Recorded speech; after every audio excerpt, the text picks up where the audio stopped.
Delivering a sermon is a unique blend of dependence and effort, simplicity and creativity, and grace and truth. A sermon should have life and vigor, and people should be able to relate to it and find it helpful. Almost anyone can create a sermon by following a structure, copying others, or by searching and downloading from the thousands of sermons available online. By the way, I don't recommend the second or third option. Doing things like that can often be stale and impersonal. You can also master the art of creating a 3-point sermon outline. However, that's only half the battle. You still have to deliver it effectively. By the way, if you're curious about how to create effective 3-point sermon outlines, I'll leave a link to the video in the card above. And this is Evan from dailychristianhelp.com, where we help leaders gain confidence and build dependable teams. And in this video, we're going to talk about 10 things you can do to improve your preaching and immediately make your messages more effective. The first is this: remain open for God to speak to you. Your notes and the structure of your outline should only serve as a guide to help direct you as you're speaking. As a pastor for 18 years, I would almost always write out my messages according to what I felt was essential and then take time to go over them time and time again, often jotting more notes along the way. However, no matter how many notes you take or how many times you rehearse your message, it is absolutely crucial that you are intentional to keep your heart open to God and to what He may want to do or say as you deliver your next message. The second thing is you have to develop your style. If you're new to teaching and preaching, you may feel tempted to imitate your favorite preacher, and guess what? This is completely normal. And while it's helpful to learn from gifted communicators, it's also vitally important to remember that God has uniquely gifted and positioned you as well.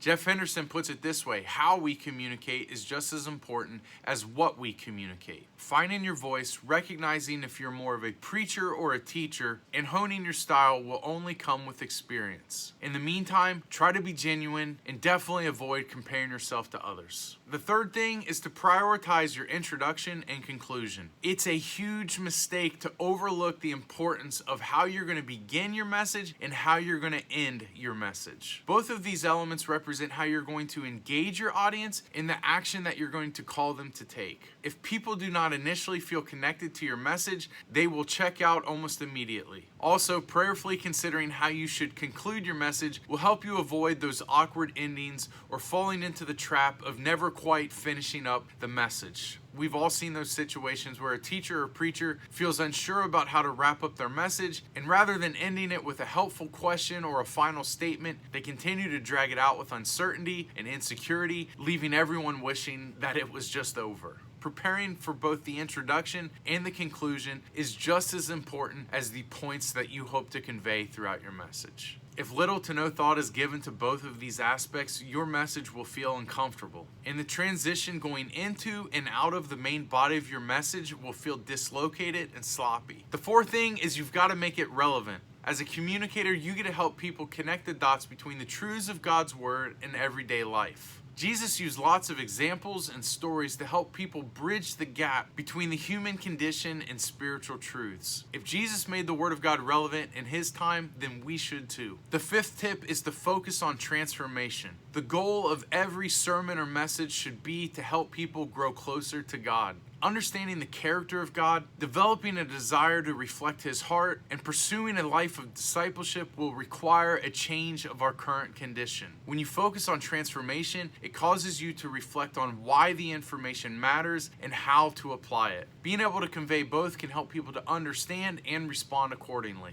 The sixth thing to improve your preaching is to make it personal. One of the best ways to connect with your audience is to make your sermon personal. When people hear that you're speaking from experience, you automatically become more relatable. And when you make yourself reasonably vulnerable in a healthy way, those listening will also be more likely to trust you. More times than not, it's best to use your personal stories that highlight your struggle rather than position you as the hero. As a preacher, your goal is to serve as the guide and not the model. Jesus is the model. Oversharing stories that highlight your success or obedience can come across as self-absorbed and in many ways feel unattainable to the congregation. One of the ways to avoid this is to highlight the successes of others to help prevent you from inadvertently platforming yourself. This next tip is huge. Give credit to your sources. Citing your sources may seem minor, but it is a huge act of honor. Sharing others' quotes, ideas, and thoughts and allowing those listening to assume they are original to you is deceptive. Plus, people can easily use Google to find the source, resulting in you looking much less credible. The 8th tip is to make the message interactive. There is an ancient proverb translated by Eric Hutton that says, "Tell me and I forget. Teach me and I may remember. Involve me and I will learn." There are so many ways to make your message interactive, especially online. You can do things like take polls, do a Q&A, ask for comments, provide fill-in-the-blank handouts, or facilitate small groups using your sermon notes. There are so many ways to inspire further growth if you help people connect with the message beyond just listening to it. The 9th tip to immediately make your sermons more effective is to tell stories.